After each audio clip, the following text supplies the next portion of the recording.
और दोस्तों आप सभी कैसे हैं? आई होप आप सभी काफ़ी ज़्यादा अच्छे होंगे। एंड दोस्तों करंटली थोड़ा-सा सर्दी कुछ ज़्यादा ही हो गया तो मेरी आवाज़ थोड़ी-सी डिफरेंट लगेगी एंड पिछले वाली वीडियो में भी डिफरेंट थी, बट आई थिंक आप लोगों ने इतना गौर नहीं किया होगा। एंड इसके अलावा दोस्तों मैं एक न्यू वीडियो पर काम कर रहा हूँ जो कुछ दिनों में जो है ना हमारे second channel that is anime explainer करण उस पे अपलोड हो जाएगी।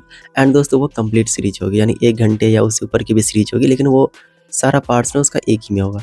चेन फैन भी हल्का सा मुस्कुराया और बेबे के सिर पर हाथ फेरा। फिर उसकी नज़र उसके माता-पिता पर गई। दोनों की हालत पहले से काफ़ी ज़्यादा बेहतर थी। हालांकि वे अभी भी पूरी तरह से स्वस्थ नहीं हुए थे, लेकिन अब एटलीस्ट उनकी जान तो बच चुकी थी। इसलिए चेन फैन ने मनी मन राहत की सांस ली। फिर बेबे तुरंत तेजी से वेस्टर्न सिटी के बाहर की ओर दौड़ पड़ा। इन कुछ दिनों में बेबे बहुत ज्यादा व्यस्त था। वह थोड़ी सी बातचीत और अपने माता पिता का हालचाल देखने के लिए यहाँ पे आता था। बाकी के ज्यादातर समय वह मैजिकल बीस्ट यानी अलौकिक जीवों को अपने नियंत्रण में करने में लगा हुआ था। जी हाँ, इटर्नल नाइट कॉन्टिनेंट से भागने वाले सिर्फ इंसान ही नहीं थे।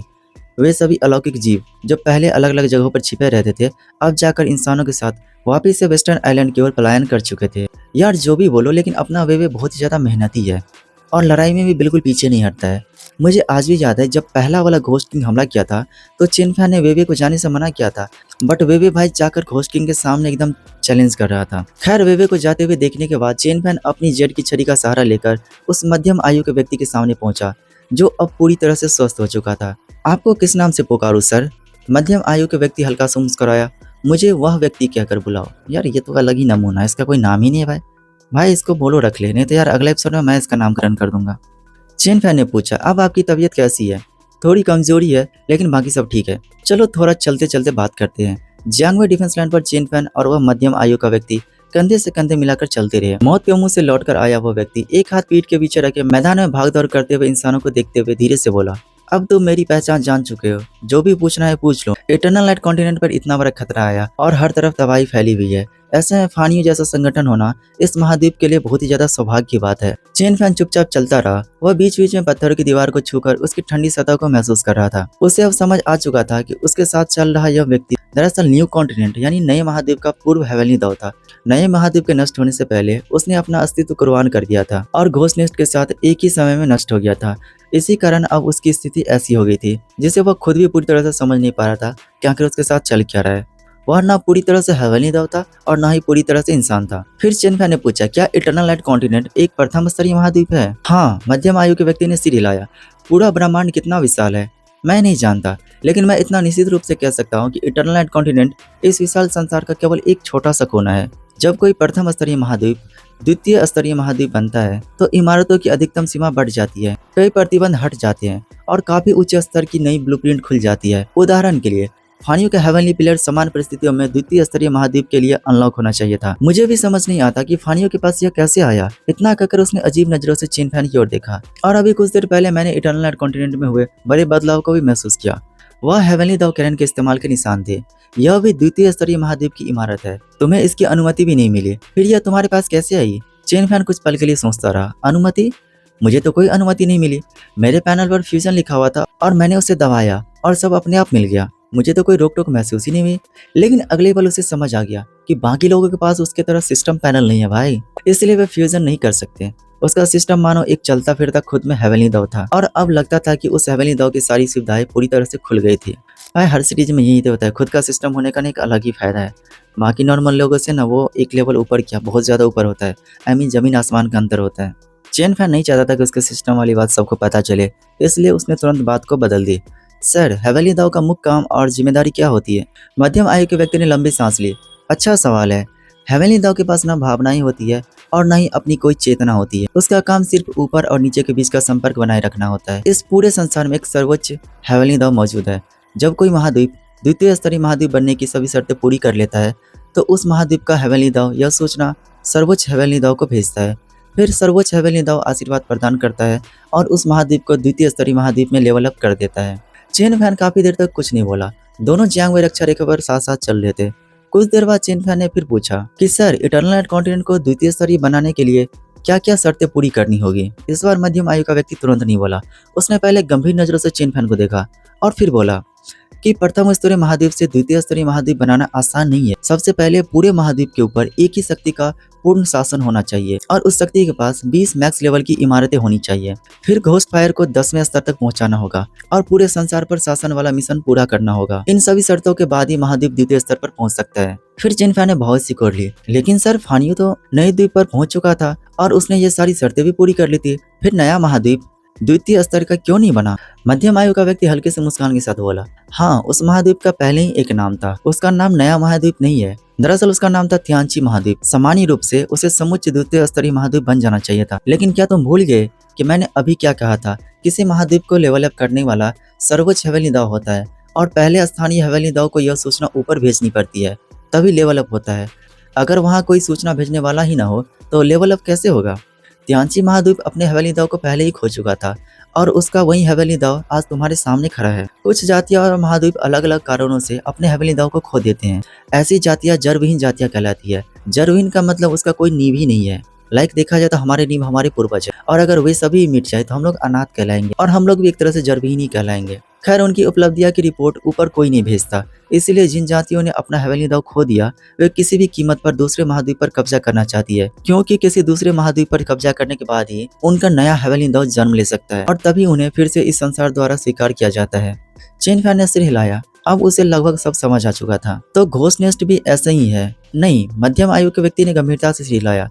जिन शाही भूतों को तुमने देखा वे एक पेशेवर युद्ध जाति है। तुम ऐसा समझ सकते हो कि उन्हें इस संसार का मूल व्यवस्था की पूरी जानकारी है ही नहीं। हालांकि वे शायद युद्ध के दलदल में मौजूद बड़ी शक्तियों के सामने कमजोर हो, लेकिन प्रथम स्तरीय महाद्वीप के सामने वे आसानी से उन्हें कुचल सकते हैं। उन्हें अच्छी तरह से पता है कि किस महाद्वीप पर कब्जा करने से उन्हें क्या मिलेगा। उनका उद्देश्य लगातार युद्ध करना और ब्लैक एप्सी पर कब्जा करना है। लेकिन घोस्ट नेस्ट अलग है। घोस्ट नेस्ट उस मूल महाद्वीप पर पैदा हुई जहाँ अंधकार ने पूरी दुनिया को पहले ही निगल लिया था। जीवन स्तर की दृष्टि से देखा जाए तो मूल महाद्वीप में जन्मे घोस्ट उन शाही भूतों से भी ऊंचे स्तर के हैं जो केवल अंधकार में धुंध में पैदा हुए थे। बेशक इसका मतलब यह नहीं कि वे अधिक शक्तिशाली है। घोस्ट नेस्ट को इस संसार की लगभग कोई जानकारी नहीं है। उन्हें बस इतना पता है कि उनका मूल महाद्वीप बिखरने वाला है, इसलिए उन्हें जल्दी से किसी दूसरे महाद्वीप पर कब्जा करना होगा। जातियां, महाद्वीप, ब्लैक एप्सी या युद्ध का दलदल, इन सब के बारे में उन्हें लगभग कोई भी आइडिया नहीं है। यहाँ तक कि हेवनली दाव के बारे में भी उन्हें इतना ही पता है कि हेवनली दाव मिलने के बाद वे अपनी संतानों को जन्म दे सकते हैं। फिर चेन फैन ने पूछा कि आखिर यह मूल महाद्वीप क्या है? चेन फैन की बाहों हल्की सी सिकुड़ गई। मध्यम आयु के व्यक्ति कुछ देर चुप रहा, फिर बोला, यह कहानी बहुत समय पहले की है। उस वक्त इस पूरे संसार में केवल एक ही महाद्वीप था। उस पर सिर्फ इंसान ही नहीं बल्कि अलग अलग जातियां भी रहती थी। फिर अंधकार का हमला हुआ और इस तरह से मूल महाद्वीप टूटकर बिखर गया। उसके बाद टूटे हुए महाद्वीप के अलग अलग टुकड़े विभिन्न जातियों को अंदर रहने का पनाह दिया और मूल महाद्वीप खुद सैकड़ों टुकड़ों में से टूटकर अंधकार के बीच बिखर गया। मूल महाद्वीप के यह टुकड़े बहुत ज्यादा मूल्यवान होते हैं। अगर इनमें से कोई भी टुकड़ा युद्ध के दलदल में दिखाई दे जाए तो बाकी शक्तियां उसे पाने के लिए पागलों की तरह युद्ध छेड़ देती है। घोस्ट नेस्ट जिस मूल महाद्वीप पर रहती थी वह भी उन्हीं सैकड़ों टुकड़ों में से एक है। अगर फानियो उस मूल महाद्वीप पर कब्जा करके उसे अपने अंदर शामिल कर ले तो भविष्य में फानियो के विकास के लिए यह बहुत ही ज्यादा मददगार साबित होगी। चेन फैन चुपचाप इन सारी बातों को मनी मन समझने की कोशिश कर रहा था। यह पहली बार था जब उसे इस संसार की असली तस्वीर इतने स्पष्ट रूप से समझ आई थी, क्योंकि भाई साहब यह सामने वाला व्यक्ति खुद हेवनली दाव रह चुका था। बिल्कुल भगवान और इंसान के बीच के संपर्क जोड़ने वाला इंसान, और उसके पास जो नॉलेज थी वो कमाल की थी और चेन फैन के लिए बिल्कुल नहीं थी और उतनी ही ज्यादा काम की भी थी। खैर, फिर चेन फैन ने पूछा, शाही जाति तो उस मूल महाद्वीप की ज्यादा परवाह भी नहीं करता, उल्टा वे सभी तो इटरनल लाइट कॉन्टिनेंट को ज्यादा महत्व दे रहे हैं। फिर मध्यम आयु का व्यक्ति बेबस होकर हंस पड़ा। भला उन्हें क्या पता, वे तो ऐसे निम्न स्तर के युद्ध कबीले हैं जिन्हें युद्ध के दलदल में प्रवेश करने की काबिलियत तक नहीं है। वे तो बस बाहरी इलाकों में छोटी मोटी लूटपाट कर लेते हैं और खुद को बहुत बड़ा समझते हैं।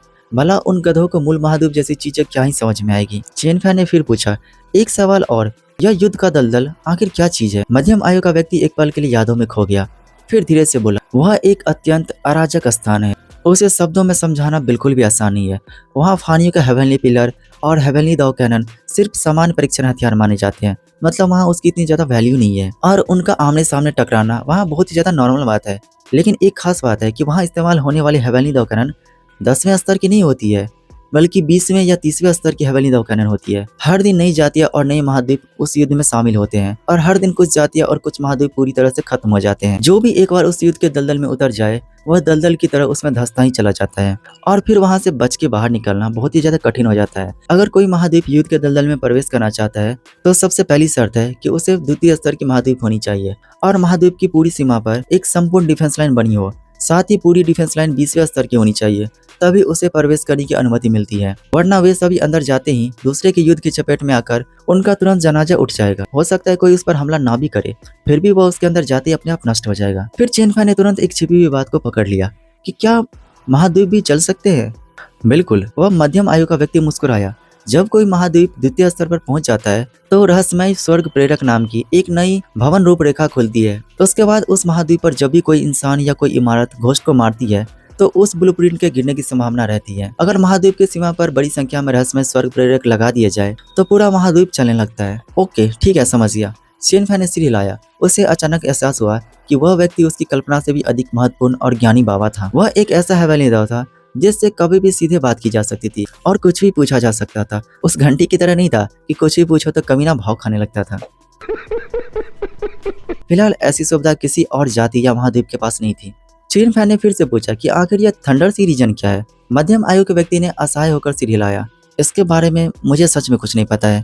मैंने इसके बारे में इससे पहले कभी सुना भी नहीं है और ना ही पहले कभी देखा है। चेन फाई ने आखिरी सवाल पूछा। मैं चाहता हूँ कि शाही जाति के सभी घोस्टनिस्ट एक सीधी लाइन में इकट्ठे हो जाए और फिर मैं एक ही हेवनली दाव कैनन से उन सब का सफाया कर दूं। मुझे पता है यह सुनने में असंभव लगता है, लेकिन क्या तुम्हें पता है कि ऐसा होना संभव है या नहीं? मध्यम आयु का व्यक्ति चुप हो गया, फिर धीरे से बोला, नहीं, ऐसा बिल्कुल भी संभव नहीं है। इनफैक्ट ऐसी कल्पना करना भी छोड़ दो, क्योंकि घोस्टनिस्ट इतने बेवकूफ नहीं है कि वह तुम्हारे लिए एक लाइन में खड़े होकर गोली खाने के लिए इंतजार करेगी। सही पकड़े हैं। फिर दोनों साथ में जियांग की रक्षा रेखा पर कंधे से कंधे मिलाकर चल रहे थे। उधर अंधकार से ढके मूल महाद्वीप के एक विशाल महल में शाही जाति के दर्जनों जनरल बिना किसी भाव के सभा में बैठे हुए थे। वे बोल रहे थे कि इस समय हमें एकजुट रहना होगा। नया राजा अभी तक चुना नहीं गया। पुराना बूढ़ा भूत अभी भी उस सभा को लीड कर रहा था। उसने अपनी आंखें झुकाई रखी ताकि कोई उसकी आंखों में छिपी चमक को न देख सके। हमारा ब्लैक एफसी अचानक चोरी हो गया था। अगर मेरा अनुमान सही है तो किसी दूसरी जाति ने मौका देकर उसे चुरा लिया है। अब भला इन गधों को कौन बताए कि इनका ब्लैक एफसी तो घोस्टिंग जी वो उड़ा के ले गया। अच्छा ही हुआ यार, क्योंकि भाई इसके पहले वाले जो शाही राजा थे ना, उसके वजह से घोस्टिंग जीवों के सलाहकार मारे गए। उस बेचारों को भी हाथ धोनी पड़ी एंड उसके सारे दोस्त भी मारे गए थे। तो भाई देखा जाए तो ये रिवेंज भी एक टाइप से ठीक ही था। ले गया भाई, इनका मेन ऊर्जा सोर्स था ना, वहीं लेके उड़ गया। अब भाई ना ये घोस्ट से ना बना पाएंगे ना घोस्ट मिस्ट बना पाएंगे। मे भी इनके पास और भी टेक्निक हो सकती है। खैर पहले ब्लैक एफसी पर भारी सुरक्षा रहती थी, लेकिन अब पूर्व राजा की मृत्यु के बाद ज्यादातर सैनिक वापस बुला लिए गए थे। इसीलिए अब हमें तुरंत इटर्नल नाइट कॉन्टिनेंट पर कब्जा करना होगा और हमारे लिए एक नया ब्लैक एफसी ढूंढना होगा, क्योंकि ब्लैक एफसी के बिना हम नई सेना तैयार नहीं कर सकते। मेरे प्रस्ताव के अनुसार अगले 7 दिनों तक सभी जनरल अपनी अपनी सेना इकट्ठा करेंगे। फिर येलो स्प्रिंग, जियांगवेई और ग्वांगडॉन गार्डन, इन तीनों डिफेंस लाइन पर एक साथ अंतिम हमला करेंगे। जो जनरल सबसे पहले डिफेंस लाइन पर कदम रखेगा वही शाही जाति का नया राजा बनेगा। तो बताइए आप सभी की क्या राय है? उसकी बात खत्म होते ही सभा में मौजूद सभी घोस्ट किंग एक दूसरे को देखने लगे। वे एक दूसरे की आंखों में एक ही विचार पढ़ रहे थे कि यह प्रस्ताव सच में बहुत ही ज्यादा अच्छा था। इस तरह हर किसी को राजा बनने का मौका भी मिलेगा, वरना अगर सिर्फ डार्क एफिनिटी के बेसिस पर राजा चुना जाए तो यह सबके साथ अन्याय करने जैसा होगा। फिर ठीक है, 7 दिन बाद हम सभी मिलकर अंतिम हमला करेंगे। अंधकार के भीतर बैठा एक घोस्ट सबसे पहले सहमति जताया। फिर एक एक करके बाकी के घोस्ट किंग भी समर्थन करने लगे। फिर सभा समाप्त होने के बाद सभी घोस्ट बाहर चले गए। तभी पुराना घोस्ट जल्दी से आगे बढ़ा। उसने चारों ओर देखा, फिर कुई की बाहें पकड़ ली। उसकी आंखों में सालों से दबा हुआ उत्साह चमक उठा। कुई, मैं तुम्हारा पिता हूँ। कुई बाहर की तरफ जा ही रहा था कि एक पल के लिए वो काफी ज्यादा गंभीर हो गया। उसने भारी आवाज में कहा, महोदय, मैं आपका सम्मान करता हूँ क्योंकि आप पूर्व राजा के सबसे विश्वसनीय सहयोगी है, लेकिन आप कुछ ज्यादा ही अपना मुंह नहीं चला रहे। क्या सिर्फ इसलिए कि मैं राजा बनने वाला हूँ आप मुझे अपना बेटा बना देंगे? पुराने भूत ने उसकी बातों को बुरा नहीं माना। उसने गहरी सांस ली और शाही जाति का एक अत्यंत पुराना रहस्य सुनाना शुरू किया। एंड दोस्तों, यह वही रहस्य होगा जो हम लोगों ने थोड़ी देर पहले जाना कि अगर किसी का भी बेटा होता है और उसकी डार्क एफिनिटी अभी जो राज करने वाले राजा से ज्यादा होती है तो उसे मार दिया जाता है, और इसीलिए उसने अपने बेटे को सिंपल घोस्टनेस्ट में शामिल कर दिया था। यही कहानी वो अपने बेटे को सुनाता है। दूसरी तरफ जियांगवे में चेन फैन और वह व्यक्ति अभी भी कंधे से कंधे मिलाकर रक्षा रेखा पर चल रहे थे। भाई साहब, इनकी बातें है या बिरबल की खिचड़ी? न उधर बिरबल की खिचड़ी बनी थी और ना ही इधर इनकी बातें खत्म होने का नाम ले रही है। बस ज्ञान पे ज्ञान पेले जा रही है। महल में उसकी आवाज धीरे धीरे गूंजने लगी। फिर काफी देर बाद यह सब सुनने के बाद कुई को सब कुछ समझ आ गया, लेकिन उसका चेहरा बता रहा था कि उसे अभी भी उनकी बातों पर पूरी तरह से विश्वास नहीं हुआ था, क्योंकि कुई अब घोस्ट एम्परर बन चुका था। वह अपना पूरा जीवन अनाथों जैसे गुजारा और फिर उसे अचानक से पता चलता है कि उसका एक पिता भी है।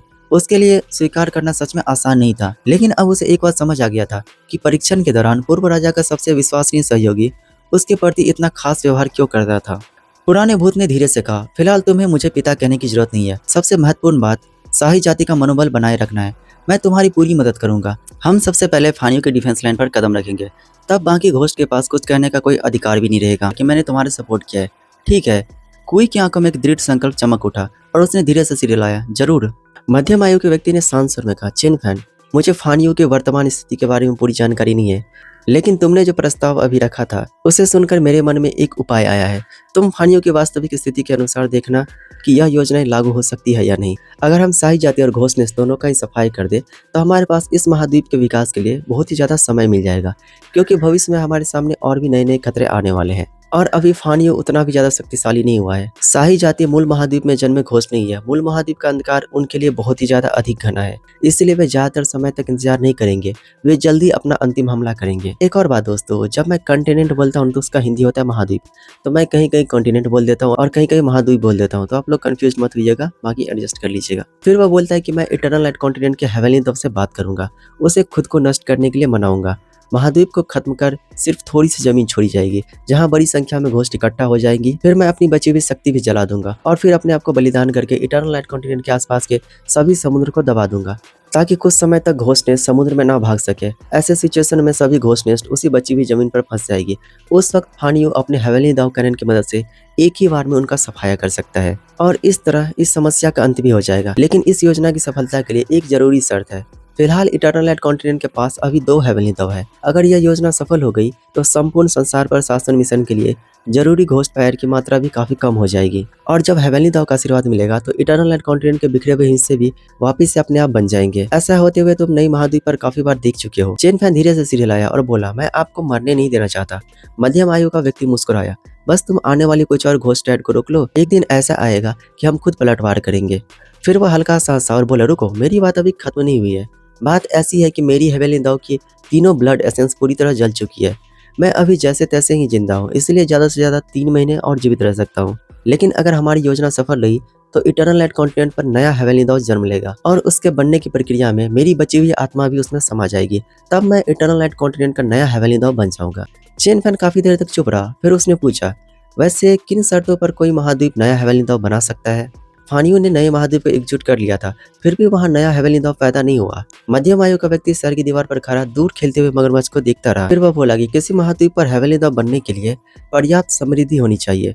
फॉर एग्जाम्पल, अगर इटर्नल लाइट कॉन्टिनेंट का हेवनली दव खुद को नष्ट कर दे और फानियो दोबारा से पूरे महाद्वीप पर अधिकार कर ले, फिर लोग दोबारा पूरे महाद्वीप में बसने लगे, शहर फिर से आबाद होने लगे और महाद्वीप फिर से धीरे धीरे जीवित हो जाए। जब समृद्धि एक निश्चित लेवल तक पहुंच जाएगी तब नया हेवनली दव अपने आप बन जाएगा। लेकिन नए महाद्वीप के बारे में मत सोचो, वहाँ नया हेवनली दव नहीं बन सकता। फिर चेन फैन ने पूछा कि ऐसा क्यों?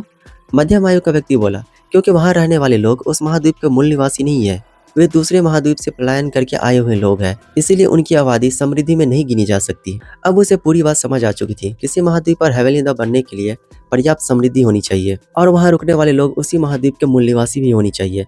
ऐसा लगता था मानो यह सिस्टम महाद्वीपों को एक दूसरे पर कब्जा करने के लिए प्रोत्साहित नहीं करती थी। मध्यम आयु के व्यक्ति ने लंबी सांस ली तो योजना तय रही। फिर मानो किसी बड़े की तरह समझाते हुए बोला, अब हमें देरी नहीं करनी चाहिए। कोई नहीं जानता कि घोस्ट राइड किस वक्त अंतिम हमला शुरू कर दे। मैं पहले इटर्नल लाइट कॉन्टिनेंट के हेवनली दव से मिलने जा रहा हूँ। इतना कहकर उसने दूर वेस्टर्न सिटी में लड़ते हुए 2 मगरमच्छों की ओर देखा, लेकिन उसने चेन फैन से एक बात छिपा ली थी कि पर्याप्त समृद्धि मिलने पर नया हेवनली दव सच में बन सकता था। लेकिन उसकी बची हुई आत्मा खुद को नष्ट करने के बाद सिर्फ 3 महीने तक ही इस संसार में रह सकती थी और सिर्फ 3 महीने में फानियों के लिए पूरे इटर्नल लाइट कॉन्टिनेंट को इतना समृद्ध बना देना लगभग एक असंभव काम था। इस बार उनकी जुदाई शायद हमेशा के लिए होने वाली थी। अगले कुछ दिनों तक फानियो बहुत ज्यादा व्यस्त रहा। काम करने में काबिल लोगों को बड़ी संख्या में इकट्ठा किया गया और उन्हें तुरंत चीजें सिखाई जाने लगा। फानियो बड़े पैमाने पर निर्माण कार्य में माहिर था। उनकी सबसे बड़ी ताकतों में से एक था मॉड्यूलर निर्माण प्रणाली। हालांकि उस व्यक्ति ने यह बात सीधे नहीं की थी, लेकिन उसके समझाने के अंदाज से चेन फैन समझ गया था कि खुद को नष्ट करने के बाद उसकी आत्मा ज्यादा दिन तक नहीं टिकेगी। अगर वह इस दौरान इटर्नल लाइट कॉन्टिनेंट को फिर से समृद्ध नहीं बना पाया तो वह व्यक्ति कभी वापस नहीं आ पाएगा और उसकी कुर्बानी भी बेकार चली जाएगी। दोस्तों, क्या ही सीरीज है भाई साहब। लगता है इस बंदे की भी फील्डिंग बहुत ही जल्द सेट होने वाली है। वो अलग बात है कि यार ये खुद से खुद को ही कुर्बान कर देगा। फिर मध्यम आयु के व्यक्ति को अभी भी फानियों की असली क्षमता का अंदाजा नहीं लगा था, लेकिन अब समय आ गया था कि वह फानियों की तेजी से हो रही प्रोग्रेस को अपनी आंखों से देखे। पूरा इटर्नल लाइट कॉन्टिनेंट पर बिना किसी खतरे के कई दिनों तक कामकाज शांति से चलता रहा। फिर एक सुबह सूरज निकलने के कुछ समय बाद ही बड़ी संख्या में ghost nest eternal night continent पर उतरने लगे। उनकी तरफ आने लगे। दरअसल दोस्तों यह मूल महाद्वीप में बची हुई शाही सेना थी जो पिछले बार के हमला में बच गई थी। अब जब उन्हें नई सेना नहीं मिलने वाली थी इसलिए शाही जाति लंबा युद्ध नहीं चाहती थी, इसलिए उन्होंने तय कर लिया कि एक ही बार में पूरे इटर्नल नाइट कॉन्टिनेंट पर कब्जा कर लिया जाएगा। अनगिनत घोस्ट नेस्ट लगातार आ रहे थे। अंतिम हमला शुरू हो चुका था। सबसे आगे खड़े कुई का शरीर अचानक कांप उठा, लेकिन उसी समय उसे महसूस हुआ कि जमीन हिल रही है। वाइब्रेशन लगातार बढ़ता जा रहा था। इलाका भूकंप की तरह कांपने लगा था। भूकंप। उधर जियांगबे में जैसे ही घोस्ट नेस्ट बड़ी संख्या में इकट्ठा हुए, फानियों को भी खबर मिल गई थी कि अंतिम हमला शुरू हो चुका है। मुझे हर योजना को एक नाम देना पसंद है और यह योजना तुम्हारी थी, तो इसका नाम तुम ही रखो। चेन फैन जियांगबे रक्षा रेखा पर खड़ा उसकी ओर देखने लगा। ठीक है। मध्यम आयु का व्यक्ति कुछ देर तक सोचता रहा, फिर मुस्कुरा कर बोला, तो इसका नाम इटर्नल नाइट रीस्टार्ट प्लान रखते हैं। इस समय वेस्टर्न आइलैंड को छोड़कर पूरा इटर्नल नाइट कॉन्टिनेंट जोरों से कांपने लगा था। समुद्र के किनारे वाले इलाके तेजी से ढहकर समुद्र में समाने लगे थे। विशाल विशाल लहरें उठने लगी। पूरा महाद्वीप मानो गर्म कढ़ाई में रखे घी की तरह तेजी से पिघलने लगा था। मैं चलता हूँ, मध्यम आयु के व्यक्ति ने चेन फैन की ओर देखते हुए कहा। बहुत अच्छा, फानियों में सचमुच बहुत ज्यादा क्षमता है। मेरे जाने के बाद मेरे दोनों मगरमच्छ का ख्याल रखना, और उनके नाम भी है। नर का नाम है बड़ा मगर और मादा का नाम है छोटी मगर। ये नाम मैंने रखे हैं। चेन फैन एक पल के लिए चुप रह गया। अब उसे समझ आ गया था कि वेवे के माता पिता ने इतनी जल्दी अपने बच्चों का नाम स्वीकार क्यों कर लिया था, क्योंकि नाम रखने का शौक सिर्फ वेवे में ही नहीं था, यह तो उसके सामने खड़े इस व्यक्ति में भी था। मध्यम आयु के व्यक्ति ने हंसते हुए कहा, मैं तो अपना नाम तक ढंग से नहीं रख पाया। इतना कहकर उसने एक कदम आगे बढ़ाया और फिर उसका शरीर जियांगबे रक्षा रेखा के ऊपर हवा में तैरने लगा। फिर उसने गहरी सी सांस ली, दोनों बाह हवा में फैला दी और बिना कुछ बोले उसका शरीर धीरे धीरे टूटकर प्रकाश की कणों में बदल गया। फिर वह सफेद रोशनी का रूप लेकर समुद्र में समा गया। जियांगबे रक्षा रेखा के ऊपर समुद्र अचानक से उफान मारने लगा, मानो पूरा समुद्र उबलने लगा हो। इसके साथ ही समुद्र में मौजूद सभी घोस्ट नेस्ट भयानक दर से तड़पने लगे और कुछ ही समय के अंदर वे सभी लाश बनकर समुद्र की सतह पर तैरने लगे। और फिर पूरे समुद्र पर हल्की सी नीली रोशनी एक परत की तरह फैल गई, जैसे मानो उसने समुद्र के लेयर को ब्लॉक कर दिया हो। अच्छा हाँ, उसने बोला हुआ था ना कि मैं समुद्र की सतह को भी ब्लॉक कर दूंगा ताकि घोस्ट नेस्ट भाग ना पाए।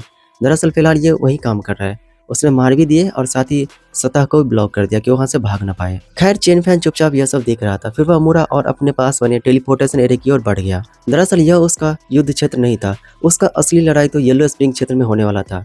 यह क्या हो रहा है? उधर इटर्नल नाइट कॉन्टिनेंट किनारों से लगातार ढहता जा रहा था। समुद्र पार करने की तैयारी कर रहा कोई समुद्र में गिरते घोस्ट नेस्ट को देखने लगा, लेकिन जैसे ही वे घोस्ट समुद्र के नीचे गिरते अगले पल वो उछलकर जमीन पर आ जाते, मानो समुद्र के सतह पर कोई स्प्रिंग लगा हो। फिर पुराने भूत ने तुरंत समझाया, यह हेवनली दाव का आत्मविनाश है। अब महाद्वीप ढह रहा है। कुछ महाद्वीप नष्ट होने से पहले उनका हेवनली दाव खुद ही उन्हें नष्ट कर देता है। कोई ने पूछा, लेकिन समुद्र पर फैली यह नीली रोशनी क्या है? पुराने भूत ने सिर हिलाया, मुझे नहीं पता। अगर पूर्व राजा का आस्क हेवन टोकन यानी स्वर्गीय घंटी हमारे पास होता तो शायद हमें यह बात पता चल जाता। भाई मतलब सीरियसली वो नमूना घंटी इन्हें जवाब देता? उसको तो बस एक ही लाइन बोलना आता भाई कि स्वर्गीय रहस्य प्रकट नहीं किए जा सकते। हमारे यहाँ ऐसा ही होता है। फिर कोई का चेहरा गंभीर हो गया, कुछ तो गड़बड़ है। उसने चारों ओर देखा। चलो पहले घोस्ट नेस्ट वाले मूल महाद्वीप पर लौटते हैं। अगले ही पल उन्होंने एक टेलीपोर्टेशन एरिया बनाया, लेकिन यह क्या भाई, वो तो एक्टिवेट ही नहीं हुआ क्योंकि अब वह स्थान सील हो चुका था। वहां से टेलीपोर्ट होना अब मुश्किल हो गया था। हम वापिस नहीं जा सकते। अब तू तो गया बच्चू। यह सब जानकर कुई का चेहरा और भी ज्यादा बदसूरत हो गया। न जाने कि उसके मन में जाकर एक बहुत ही ज्यादा गंदी वाली फीलिंग्स आ रही थी कि शायद उसका खेल खत्म होने वाला है। वहीं दूसरी तरफ येलो स्प्रिंग क्षेत्र में रक्षा रेखा के दोनों ओर फैली हुई पर्वत श्रृंखलाएं धीरे धीरे करके ढहने लगी थी। जहां भी कोई हिस्सा टूटता वहां डिफेंस लाइन रिपेयर मॉड्यूल तुरंत खाली जगह को पिलरों से भर देता था। आखिरकार पहले का 27 किलोमीटर चौड़ा रास्ता अब जाकर 81 किलोमीटर चौड़ा हो गया था। फानियों के अनगिनत सदस्य इस नई रक्षा रेखा पर युद्ध के लिए तैनात थे। 81 किलोमीटर लंबी यह रक्षा रेखा दरअसल पहले की 3 लेवल 10 रक्षा रेखाओं को जोड़कर बनाई गई थी। चेन फैन बाकी सभी लोगों की तरह रक्षा रेखा पर खड़ा दूर क्षितिज की ओर देख रहा था। यह पहली बार था जब उसने हेवनली दाव को खुद का बलिदान देते हुए देखा था। धीरे धीरे अंधेरा होने लगा। पूरा वातावरण मानो कांच टूटने जैसी आवाजों से भर गया था। भूरे पीले रंग की घनी धुंध पूरे आकाश में छा गई थी। फिर लाल रक्त की वर्षा पूरे इटर्नल नाइट कॉन्टिनेंट पर बरसने लगी। दरअसल हेवनली दाव ने पहले भी कई बार वर्षा कराई थी, लेकिन यह पहली बारिश थी जो उसने अपने लिए बरसाई थी। यह उसकी अंतिम पुकार थी।